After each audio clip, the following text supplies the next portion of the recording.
قرآن پاک میں اللہ تعالیٰ فرماتے ہیں من المؤمنین رجال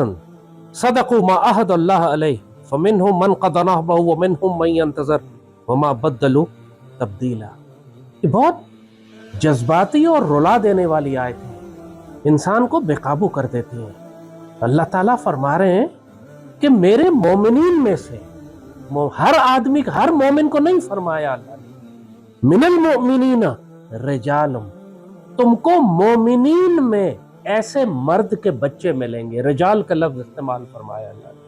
حالانکہ عورتیں بھی مجاہد ہوتی ہیں۔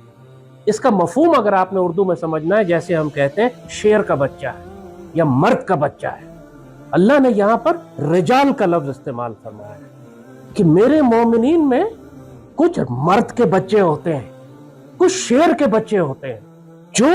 اللہ سے جو عہد کر لیتے ہیں، جو اللہ سے وعدہ کر لیتے ہیں، جو قسم کھا لیتے ہیں اس بات کی کہ میرے مالک ہم کبھی سیدی رسول اللہ سے غداری نہیں کریں گے، ہم ہمیشہ سیدی رسول اللہ سے وفاداری کریں گے، ہم آپ کی امت کو تکلیف میں تنہا نہیں چھوڑیں گے، ہم آپ کے دین سے خیانت نہیں کریں گے۔ آپ کے سیدی رسول اللہ کے دین کے مسلمان مردوں اور عورتوں پر جب کافر ظلم کریں گے تو ہم اپنے گھوڑے کی باگ تھام کر وہاں پہنچیں گے جہاد کرنے کے لیے، ان کو اس ظلم سے روکنے کے لیے۔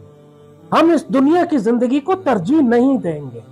ہم ترجیح اس بات کو دیں گے کہ اللہ ہمیں سعادت کی زندگی عطا فرمائے اور شہادت کی موت عطا فرمائے۔ یہ عہد کیا ہوتا ہے انہوں نے اللہ سے۔ اور پھر من قضا نحبہ ومنہم من ينتظر، اور تم دیکھتے رہو گے کہ یہ مومنین کی اس جماعت میں جو رجال ہیں، جو مرد کے بچے ہیں جنہوں نے اللہ سے یہ عہد کیا ہوا ہے،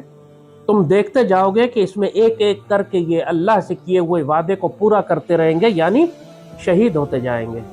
اور بہت سارے ایسے ہوں گے جو اپنے وعدے کو پورا کرنے کے منتظر ہوں گے، یعنی شہادت کے منتظر ہوں گے۔ وما بدلوا تبدیلا، اور انہوں نے اللہ سے کیے ہوئے وعدے کو کبھی تبدیل نہیں کیا، کبھی وعدہ خلافی نہیں کیا۔